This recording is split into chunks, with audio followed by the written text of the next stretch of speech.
Hello everyone, welcome to yet another day in this, the Clown Decade, the decade where things are only going to get worse before they get better. And in all of his infinite wisdom, Gary Lineker, after announcing he will leave Match of the Day as the host and main commentator, decided to do a small BBC interview, effectively playing a bit of a woe is me type scenario when he was being paid 1.5 I think, million pounds a year by the BBC to talk about football every weekend. And I decided to go through it because Gary Lineker in the past has been pointed out that he's a bit of a hypocrite for talking about all these social injustices in the UK under the Tories, and then goes off to Qatar to talk about football in stadiums built by modern-day slaves. Obviously you can't be openly gay in Qatar given that it's a Islamic country, etc, etc. All things that Gary Lineker apparently thinks is not as bad as living in the UK, I suppose. But anyway, we can waste time on this forever. Let's just get into the interview.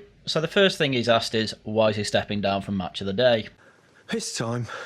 I think, I've done it for a long time. It's been brilliant. It's been great. You don't need to leave. The show's doing well, it's rating well, you're up for it, you enjoy it, you're good at it. Well, perhaps they want me to leave.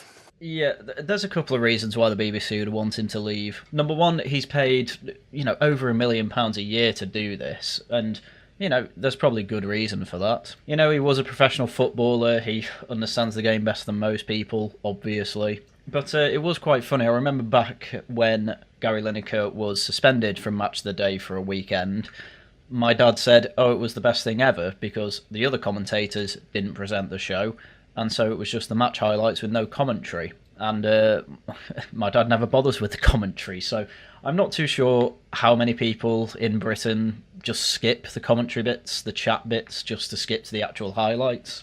But at the end of the day, I can't imagine that if people are literally skipping the parts where Gary Lineker is, it's particularly worth over £1 million a year to hire him as the, main commentator, the main pundit. And the rank hypocrisy over Qatar, obviously, is just unavoidable.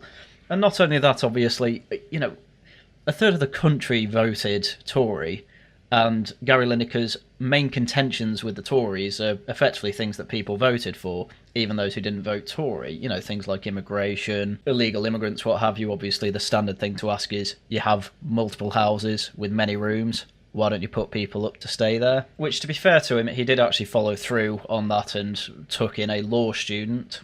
This person was found through a charity called Refugees at Home that I believe Gary Lineker is a patron of. And yeah, no doubt in my mind that with the hundreds of applicants that they had to go through, they vetted and found one that will have been quite friendly and get on with Gary Lineker. Which I know we're getting to a point of, that's not good enough. I mean, to be fair, he did take in a refugee. It's just, the thing is that he has multiple homes with multiple rooms. He could have taken in more than one, and the fact that it had to be vetted kind of speaks volumes as to the whole point of the illegal migration bill that he had issues with at the time. We want to vet people who come into our home, Mr. Lineker. Anyway, he insinuates the BBC wanted him to leave, so let's see what he says about that. There was a sense of that, yeah. But would you have stayed if you could have stayed? No, I always wanted one more contract. I think it was their preference that I didn't do Match of the Day for one more year, so they could bring in new people. So it's slightly unusual that I would do the FA Cup and the World Cup, but to be honest, it's a scenario that suits me perfectly. So, probably to save face and not cause any more upset with the BBC, Gary Lineker is trying to say, they're kicking me out to try new talent, which would make sense. These new Match of the Day presenters include Kelly Cates, Mark Chapman and Gabby Logan. I'm not going to lie to you, I don't know who these people are. They could be very good for all I know. However, the cynic in me would point out that, I'm not being funny, Match of the Day is a largely male space. It's men talking about football, and specifically men's football. Getting women involved, from what I can tell from people that watch football highlight shows, rightly or wrongly, they effectively do prefer men to be the ones talking about the football. That's why, for most of the rest of time, even through the whole we need feminism type situations we've had over the past couple of decades, you still saw largely male-only pundits talking about football on Soccer Sunday or what have you. Now, it could end up very well for Match of the Day, and they could be better than Gary Lineker.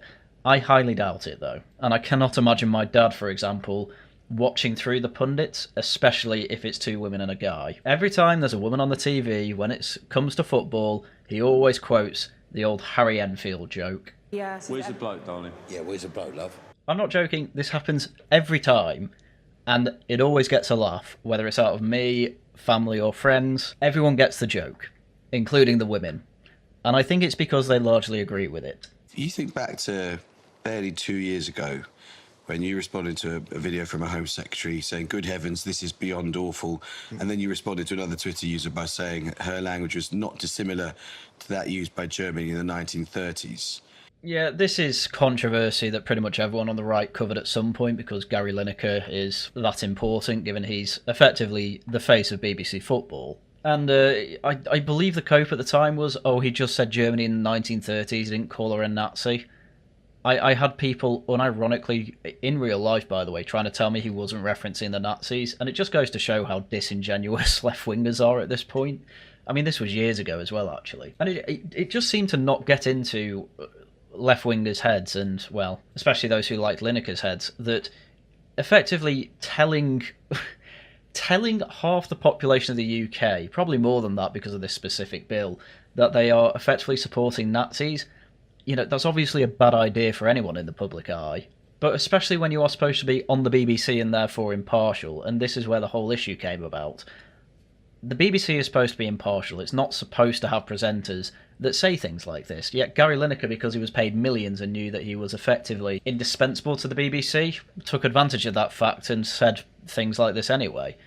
And it broke people's minds. It made leftists worse as well, by the way. It's not great. Do you regret saying those things publicly? I don't regret saying them publicly in terms because I was right what I said, it was accurate. But I wouldn't do it again because of all the kerfuffle that followed. And I love the BBC and I didn't like the damage that it did. Gary Lineker's doubling down on Suella Braverman's a Nazi, by the way. Why? Because she wants to do exactly what Gary Lineker did anyway, which is vet the people coming into Britain, which is her responsibility, as it's Gary Lineker's responsibility to make sure that, let's say naughty people don't enter his own home. Can you not see why some people would say, even if you work for BBC Sport, if you're paid a big salary to work for the BBC and it's funded by the licence fee, you should be impartial? Not only that, but you shouldn't insult the very people that are paying for the BBC to even exist. You're kind of forced to pay for the BBC in terms of most of the licence fee money goes straight there. And obviously you have to get a licence fee if you watch live TV. So as I say, insulting a rather large subsection of the very people who watch you, probably not a very good idea. And as he says, it reflected badly on the rest of the BBC, because it just looks like they can't contain you. And that's part of the reason, probably, why they wanted to get rid of you. But to be honest with you, I can't imagine Match of the Day is going to be any better without you, unfortunately, and this was the bind that the BBC was in. And comparing a Home Secretary's language to 1930s Germany, bumping into government policy, is not impartial. Why did I have to be impartial? The weirdest thing about this interview is that it very much feels like a teacher telling off a student. This is very much like if I was at trouble at school. It has the exact same aura. I can exactly imagine a teacher saying, Haryan, you called another student a Nazi. That's not the type of thing we expect from our pupils at this school. And I don't think the BBC have necessarily done this. I think this interview is just correct and on the money here. But if you are supposed to be impartial on the BBC and, his excuse is, I don't have to be impartial, either way, it's still a stupid idea. I mean, there's no point asking him if he stands by it. He says he does. But realistically, why did he think it was a good idea at the time? And why does he still stand by it? I want him to actually defend that. So you saw yourself as a freelancer, and therefore... I am a freelancer. And therefore not bound by the impartiality rules of the news and current affairs. The impartiality rules were for people in news and current affairs. They have subsequently changed. Yeah, they had to change the rules because you were an idiot, effectively. Well done, you've made life worse for everyone. He probably could have got away with it if he just said, I don't agree with this, I think we need to be more compassionate. No, the problem was that you called Suella Braverman a Nazi, and then tried to pretend you didn't. And then, in the future, now that we're here, you've decided to say, oh, actually, yeah, I stand by that. It's exactly like 1930s Germany, which I don't even think that 1930s Germany had, let alone an illegal immigration problem. I don't think it had an immigration problem. Who would move to the Weimar Republic in the 1930s? It was awful. It got to the stage with the BBC when I was telling them, I was saying, just ignore it, it'd be fine. And it would have been fine. It's incredible, isn't it? This is a very aristocratic feeling from Gary Lineker here. Ignore what the plebs are saying, the plebs that watch me on my show, because everyone around me is saying I did the right thing. That's effectively what he's saying there. It's breathtakingly arrogant, is what this is, which everyone knew Gary Lineker was an arrogant man, and he does a good job of commentating on football, so fair enough there, but that does not mean that makes you any sort of authority on any sort of politics, especially if you're calling a woman with immigrant parents from, well, technically they're from Kenya, but of Indian heritage, Nazis, all because she's doing what people voted for. Which I suppose you could argue, well, people voted for the Nazis and they implemented it. Well, they didn't win a majority, so that's not exactly a comparison there, is it? But either way, it was remarkably stupid, and I don't think it would have gone away. I think the suspension for the week of Gary Lineker was the right thing to do. And now they've pushed him out, which, again, if he's doubling down on all this, right thing to do. Or as a freelancer, yeah, well, you can't bring the company that you are representing as a freelancer into disrepute. You obviously can't do that. You're saying to the BBC, just ignore it. I mean, it was front page news for days. Yes, but that's it. That's my point again. You're appeasing the people that are after the BBC. They're so anti-BBC on the Daily Mail. Well, yeah, that's probably because you were attacking them. Again, why are they anti-BBC? Oh, it's just a natural instinct. No, it's because you keep insulting them. And ignoring that problem isn't going to make it go away. And the BBC cannot turn, even though it kind of already is. To be fair to it, the BBC has actually got better over the past couple of years. I listen to Radio 4 every now and then, and it's still got a left lean to it, there's no doubt about that, but it's certainly not making the same assumptions, the same leftist ones it was making effectively during the time of Trump in his first term. Genuinely, they seem to be more on the impartial side than they were. They're still not impartial, I won't go that far, but they are better than they were. And I think part of it is seeing the reaction of, well, people who were rightfully disgruntled at Gary Lineker for effectively saying that they support Nazis. And his whole thing is, oh, just ignore the Daily Mail, it's read by plebs. Great, that's going to help. So what should the BBC have done about it? They ignored it, and it would have been fine and gone away. What did they do? They didn't ignore it, and in the end they took me off air, which was silly. It was a silly overreaction, and I think they accept that now. Well, I don't know if they do. From what you've been saying, they've been trying to push you off much of the day. Well, it's worked now, but I imagine since then. It's pretty nuts how, what is quite obviously to me, the fact that the BBC can't keep its impartiality record. I mean, it has a tough time of it already, to be fair, especially with BBC Verify, which I would not be shocked it was influenced by USAID and the journalist schools they effectively have been funding in the past. I wouldn't be surprised if BBC Verify has been largely influenced by that, which is ruining its reputation as a verifiable source, by the way. But, you know, the BBC already has its issues with impartiality. Do you think it's going to make it any better, you saying, yeah, I said Suella Braverman was a Nazi, 3-4 years ago, whenever it was. I stand by that now. Anyone complaining about me just hates the BBC and should be ignored. It's not 2015 anymore. You should be past this worldview. You should have realised that with Reform surging in the polls still, that they're leading polls again now. You should realise that this is not a tactic that can work anymore.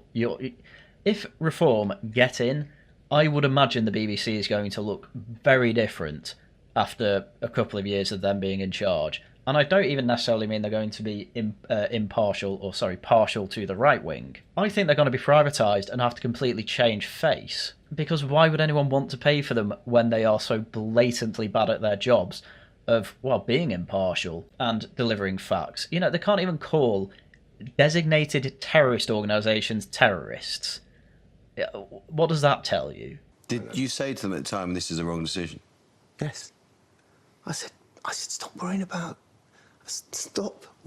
it, it'll be fine.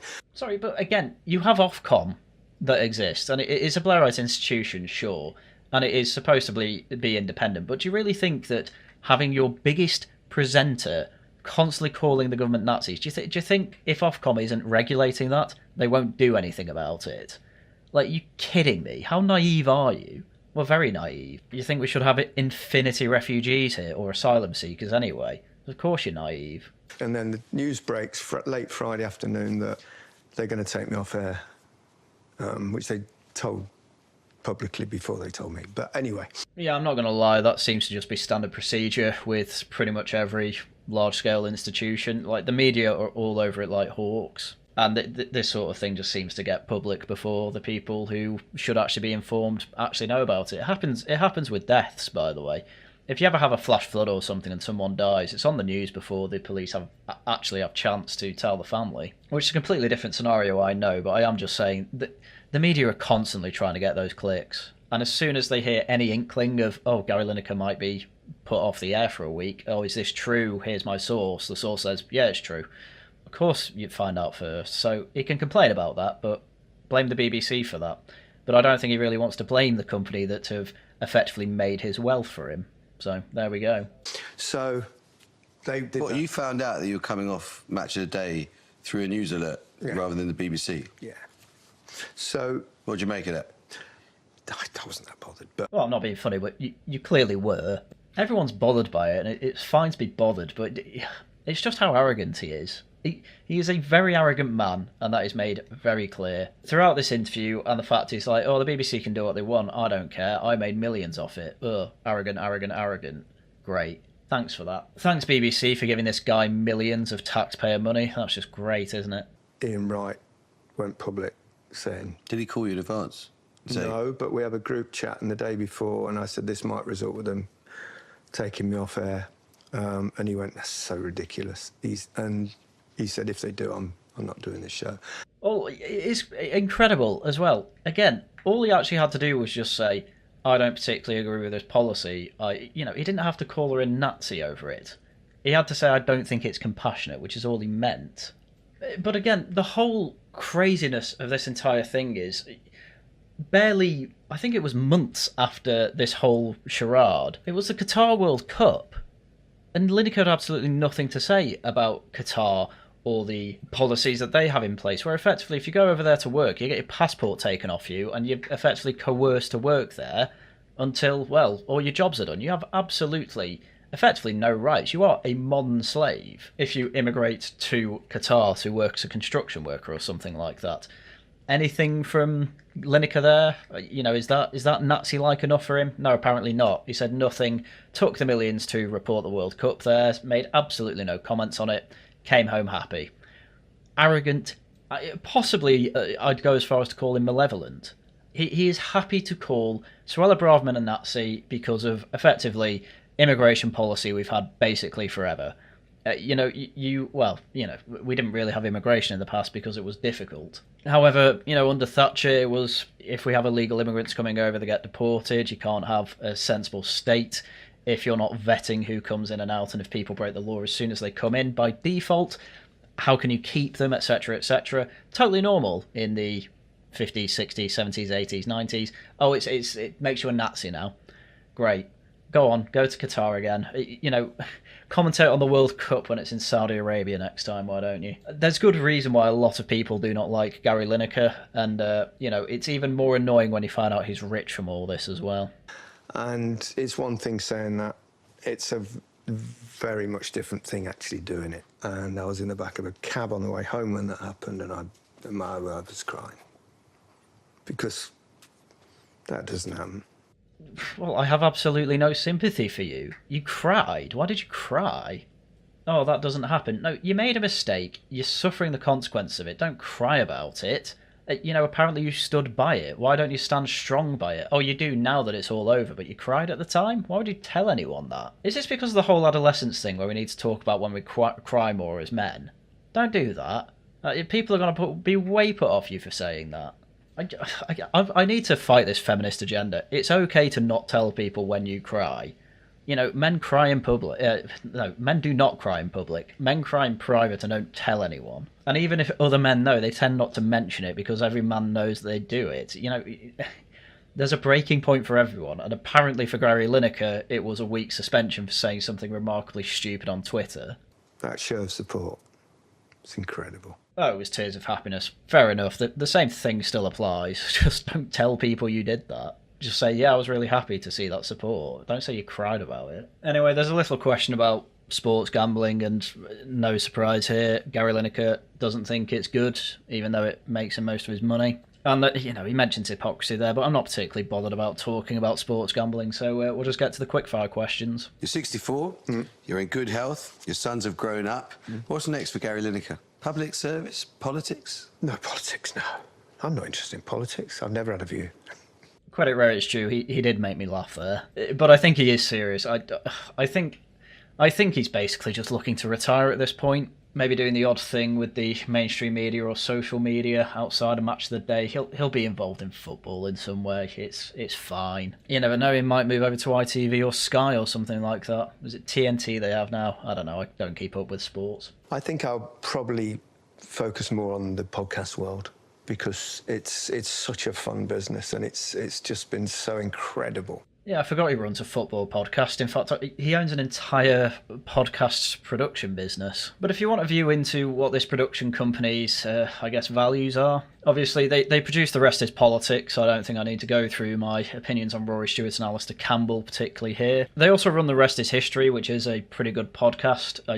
From the looks of it, they just picked two well-known and well-verified historians, well-credentialed historians, to make a podcast about history, and from what I hear, it's pretty good. I don't actually listen to it, oddly enough, but I definitely should. Obviously, you've got The Rest is Football, The Rest is Money. Football's football, that's fine. Rest is Money, I've seen some clips of that with Robert Peston and Steph McGovern. It's Keynesian nonsense, effectively, from what I can tell. Not particularly impressed by the clips I see, anyway. Rest is Entertainment, that's just Richard Osmond and Marina Hyde. Marina Hyde is a Guardian journalist, by the way. I have read too many of her articles. Clips from that are, they tend to keep it non-political, so that's all right, I'd say. But as for the rest of them, I don't particularly know any of them, but this is the business that Gary Lineker is trying to get into, because, frankly, it's a perfect way to AstroTurf podcasts.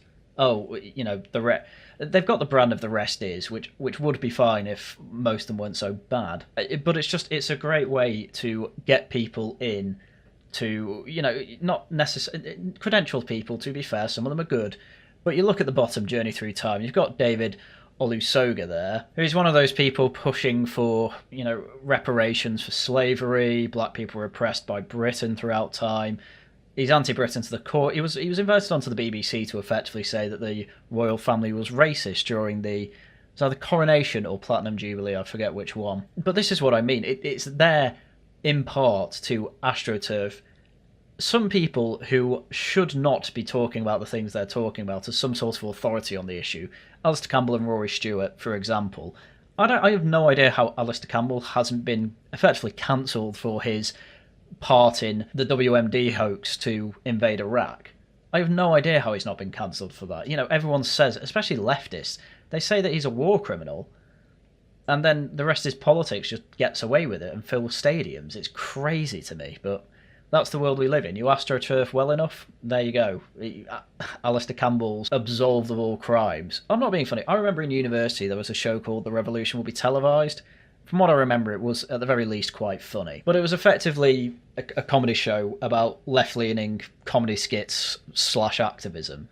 And Alistair Campbell was constantly at the centre of the Iraq war complaints during the time. And now we're at this point in history where apparently nobody cares anymore. Which I kind of get. It was over 20 years ago now, but still. The man should not be in the position he's in, yet he's got away with it. It's crazy. And Rory Stewart's just an idiot. Anyway, I could complain about them for ages. Let's just move on. I say move on, but it was a personal question to Gary Lineker that I'm not really bothered to go through. It was about football. You're not here for football. But with that, I think we'll call it a day there. So, shill time. Tosh Talks next week. Don't know what the topic is. Join the Worcester Club to nominate and vote in the poll for that. Laughing at the Guardian returns next Saturday. There might be a gaming stream this week. There you go. Videos out as and when I can make them. Do become a channel member. Do give super chats and super thanks as well. They are great ways to help out the channel. Also, subscribe, leave a like, leave a comment, all that good stuff. Right, with that, that's everything I had for you for today. Once again, thank you very much for watching, and until next time, goodbye.